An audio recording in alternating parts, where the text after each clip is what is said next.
बोलो पार्वती माता की जय। आज हम सुनेंगे हरियाली तीज व्रत कथा। सावन माह के शुक्ल पक्ष की तृतीया तिथि को हरियाली तीज मनाई जाती है। यह तिथि सुहागिन महिलाओं के लिए बेहद खास होती है। इस दिन व्रत रखने का भी विधान है। मान्यता है कि वैवाहिक जीवन में खुशहाली के लिए यह उपवास किया जाता है। इस दौरान ऋग योग, शिव योग और रवि योग का भी निर्माण हो रहा है। ऐसे में पूजा पाठ और व्रत रखने से सौभाग्यवती भव का आशीर्वाद प्राप्त होता है। वहीं कुंवारी कन्याएं भी योग्य वर की प्राप्ति के लिए यह व्रत करती है। हरियाली तीज पर महादेव और देवी पार्वती की पूजा का विधान है। मान्यता है कि जो भी महिला इस दिन शिव पार्वती की जोड़ी की पूजा करती है, उसके जीवन में हमेशा सुख समृद्धि बनी रहती है। इस व्रत में पूजा के साथ साथ कथा सुनने का भी विधान है।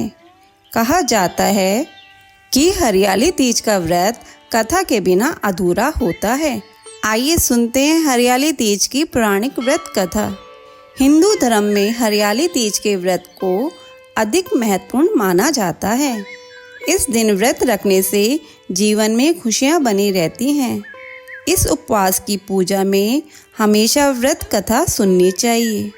हरियाली तीज व्रत की कथा को लेकर ऐसा कहा जाता है कि एक बार महादेव देवी पार्वती को अपने पूर्व जन्म की याद दिलाते हुए उन्हें कहते हैं कि हे पार्वती, तुमने मुझे पति के रूप में पाने के लिए कई वर्षों तक कठोर तप किया। साथ ही तुमने अन्न और जल का भी त्याग किया। चाहे तपती गर्मी हो या भारी सर्दी या फिर हो बरसात, इन सभी मौसम का सामना करते हुए भी तुमने कठोर तप किया। उसके बाद मैं तुम्हें वर के रूप में प्राप्त हुआ। इस कथा को सुनाते हुए भगवान शिव आगे कहते हैं कि पार्वती, एक बार नारद मुनि तुम्हारे घर पधारे थे। तुम्हारे घर जाने के बाद उन्होंने आपके पिताजी से कहा कि मैं विष्णु जी के भेजने पर यहाँ आया हूँ। भगवान विष्णु स्वयं आपकी तेजस्वी कन्या पार्वती से विवाह करना चाहते हैं। यह बात सुनकर पर्वतराज खुश हो गए और उन्होंने शादी के प्रस्ताव को स्वीकार कर लिया। फिर ये खबर जब आपके पिताजी ने तुम्हें बताई तो तुम दुखी हुई। फिर तुमने यह बात अपनी सखी को बताई। तुम्हारी यह गाथा सुनकर उसने तुम्हें घनघोर जंगल में तुम्हें तप करने की सलाह दी। फिर अपनी सखी की बात मानकर तुम मुझे पति के रूप में प्राप्त करने के लिए जंगल में एक गुफा के अंदर रेत की शिवलिंग बनाकर तप करने लगी। इस दौरान तुम्हारे पिता पर्वतराज ने पूरी धरती और पाताल पर तुम्हारी खोज की, लेकिन तुम उन्हें नहीं मिली। दूसरी ओर तुम गुफा में सच्चे मन से तप करने में लगी रही। फिर सावन मास की शुक्ल पक्ष की तृतीया तिथि पर प्रसन्न होकर मैंने तुम्हें दर्शन दिए। तुम्हें दर्शन देने के बाद तुम्हारी मनोकामना को पूरा करने का वचन देते हुए तुम्हें पत्नी के रूप में स्वीकार कर लिया।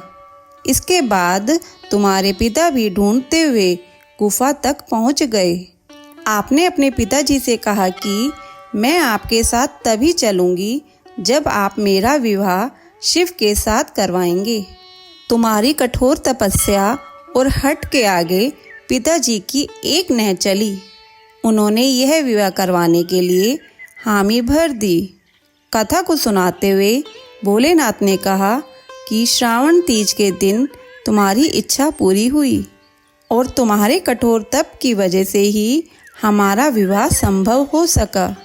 तभी से ऐसी मान्यता है कि जो भी महिला श्रावणी तीज पर व्रत रखती है, उसके वैवाहिक जीवन के सारे संकट दूर हो जाते हैं। साथ ही सभी मनोकामनाएं भी पूरी होती हैं। बोलो शंकर भगवान की जय। बोलो पार्वती माता की जय। ऐसी कथा और कहानियों के लिए हमारे चैनल को सब्सक्राइब करें। धन्यवाद।